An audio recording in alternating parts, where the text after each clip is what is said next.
정말 고생이 많으시고 우중에도 우리 박근혜 대통령이 계신 서청대에 와서 이렇게 모구해 주시고 감사와 박근혜 대통령을 대신해서 그 앞에 말씀드리겠습니다. 저는 최근에 전 국무총리를 지내시고 또 70년대 우리 학생들이 가장 존경했던 정치학 석학 박사 노재봉 교수를 위해서 말씀드리겠습니다. 그와 함께 우리 박근혜 대통령이요. 그 노재봉 교수가 얼마 전에 언론사에 기자회견을 했는데 그분이 이런 얘기를 했어요. 현재 문재인 정권에서 가장 심각한 문제는 뭐냐? 라고 했더니 기자가 물으니까 그 노재봉 교수가 하신 말씀이 체제 번복이라고. 체제 번복. 체제 번복이 뭐냐? 자유민주주의 체제에서 사회주의 공산주의 체제로 가는 것이다. 체제 번복이야. 번복이라 전복. 체제 전복이라고 했어요. 심각한 얘기입니다. 그러면서 그분 말씀이 과거에 박정희 대통령 때부터 심지어는 김대중 정권, 심지어는 노무현 정권도 정치적인 행위가 자유민주주의 체제 안에서, 범위 안에서, 그 전제하에서 정치를 해왔다 이거예요. 그런데 현재 이 문재인 정권은 자유민주 체제를 전복하는 그런 정치 행위이기 때문에 심각하다 이렇게. 그래서 하시는 말씀이 이 문재인 정권의 체제 전복하는 이 과제의 근본적인 이유, 근본적인 뿌리는 뭐냐? 라고 물어봤더니 바로 박근혜 대통령 탄핵부터 시작한다 이거 얘기해요. 박근혜 대통령 탄핵. 박근혜 대통령 탄핵은 바로 뭐냐? 그것은 바로 자유민주주의 체제는 탄핵이고 대한민국 탄핵이다. 이렇게 얘기를 했어요. 그래서 근본적으로 박근혜 대통령 탄핵부터 시작됐는데 이 문제를 풀어야 된다고 얘기했어요. 이제 이 얘기를 하게 된 이유가 뭐냐면 얼마 전에 이 윤석열 검찰에서 이 문재인 검찰에서 이재용 부의장을, 삼성의 이재용 부의장을 기소를 했습니다. 무려 거의 4년 가깝게 수사하고 구속하고 기소하고 석방시키고 온갖 발광을 했던 검찰이었습니다. 그게 바로 누구냐? 박영수 특검과 윤석열 검찰이에요. 악마와 같은 존재들이에요. 왜 그러냐? 지금 이재용 부의장을 석방을 하게 되면은, 아니 기소를 하게 되면은, 그럼 이재용 부의장이 무죄가 되는 거 아니에요? 지난번에 검찰에서 지명된 수사심의위원회에서 뭐라고 그랬어요? 기소하지 말라. 그 수사를 중단해라. 11명의 의원 중에 8명이 기소하지 말라고 그랬어요. 왜? 죄가 없다 이거예요. 그 8명은 뭐냐? 대한민국이 알아주는 공인회계사, 세무사, 금융 전문가로 이루어진 수사심의위원회예요. 그 전문가들이 이재용 부의장은 무죄라는 거예요. 그래서 기소하지 말라는 거예요. 그런데 이 악랄한 윤석열 검찰에서는, 박영수 특검에서는, 이 문재인 독재 정권 검찰에서는 아무 죄 없는 이재용 부의장을 기소를 하고 말았어요. 역사에 엄청난 재앙을 뿌렸습니다. 근데 왜 그러면 하느냐? 제가 어느 변호사를 만났더니 박근혜 대통령이 무서워서 그렇게 했다는 거예요. 왜 하느냐 했더니 이재용 부의장이 만일에 무죄가 되고 기소가 안 되면 바로 박근혜 대통령이 무죄고 박근혜 대통령이 바로 석방을 시켜야 되고, 나아가서는 이 문재인 정권의 탄생에 엄청난 혼란이 온다. 이게. 왜? 박근혜 대통령을 잘못 탄핵하기 때문에 정권이 탄생되기 때문에 이 문재인 좌파 정권 탄생에 문제가 생기기 때문에 불가피하게 기소할 수밖에 없다. 그렇게 얘기를 하는 거예요. 지금. 정말 거기에 뭐 여러분 다 아다시피 얼마 전에 파기환송된 고등법원에 조석준인가 재판장이 뭐라고 그랬어요? 박근혜 대통령 개인적으로는 아무런 이익을 본 거 없다. 뇌물 받은 게 없다. 재판 기록이 나와 있어요. 그러나 최순실과 제3의 뇌물죄, 무슨 개소리야. 제3의 뇌물죄가 있어. 그리고 경제 공동체이기 때문에 이따 어떤 국어 사전에도 없는 얘기를 끄집어내가지고 우리 박근혜 대통령을 또 20년을 때린 뇌물죄가 없다 하면서도 그랬다는 건 바로 뭐냐? 이 재판부가 사법부가 문재인 정권 짜서 바로 우리 박근혜 대통령을 죽이려고 한 음모고 그런 계기다 이렇게 생각합니다. 지금 우리 지금 여기 서청대에 들어와 있습니다만 누굽니까? 우종찬 기자가 늘 얘기했잖아요. 미르재단과 K스포츠 얘기를 많이 했잖아요. 미르재단은 최순실과 관계없다.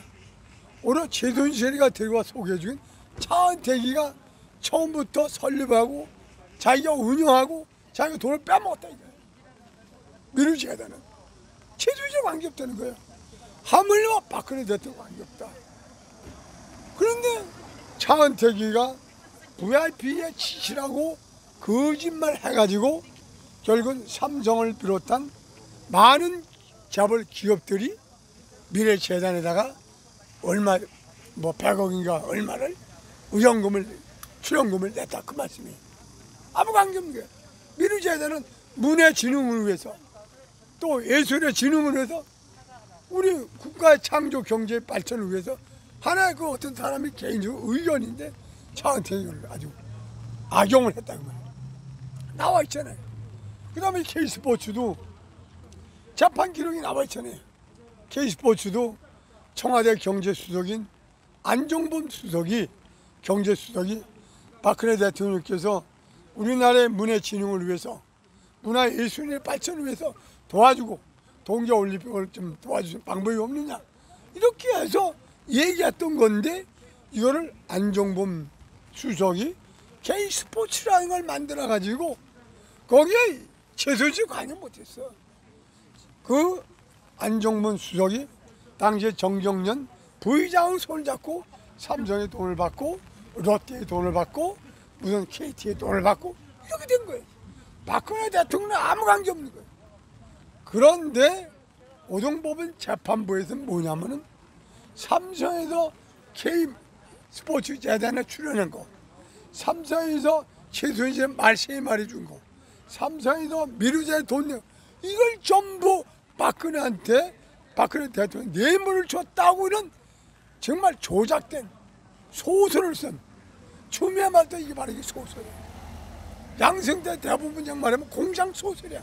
소설을 써가지고 박근혜 대통령을 20년이라는 선고를 때는 이 악마와 같은 정말 저주받을 이런 악랄한 짓한 거에 대해서 그래서 이정윤을 부득이 기소를 했는데 제가 보기에는 아마 삼성 측에도 얘기했습니다만 무죄가 될 거라 봅니다만 이렇게 바로 뭐냐? 이렇게 바로 이 문재인 좌파 정권이 또 저 한국당에 있는 통합당인가? 김정은이가 손잡고 김정은이가 그 해고록에 보니까 뭐라고 돼 있냐면 박근혜 대통령 탄핵의 결정적인 요인은 삼성그룹과의 결탁이라는 거야. 이런 미친 개소리를 하고 있더라고. 아니 삼성과 결탁을 했으면 삼성에 무슨 혜택을 받고 뇌물을 받고 뭘 했어야 될 거 아니야. 그러니까 이 김정은이라는 놈은 문재인 좌파 세력과 뭔가 내통하고 있는 거예요. 박영수 특검과 윤석열 검찰에서 얘기한 거 똑같은 얘기라고 있어요. 박영수 특검과 윤석열 특검에서 뭐 했어요 지금? 지금 박근혜 대통령을 삼성에서 뇌물 줬다 해서 지금 구속시킨 거 아니에요? 이 김종인이라는 놈이 똑같이 그런 논리법을 해서 하고 있더라고. 이 책에 희고록에 이 미친놈이, 천하의 역적 같은 놈이 얼마나 뻔뻔합니까? 그 뇌물 2억 3억을 받아먹고 감옥 같은 놈이고, 비례대표로 국회의원 5번 해먹고, 광주에서 왜 저러래? 예? 지난번에 자기가 전두환이 적군자법에 국보위원 할 때, 비상대책 국보위원 할 때 국보위원이요. 그때 광수 사태가 터졌잖아. 자기가 전두환 밑에도 국보위원 하면서 광수 사태가 터졌어.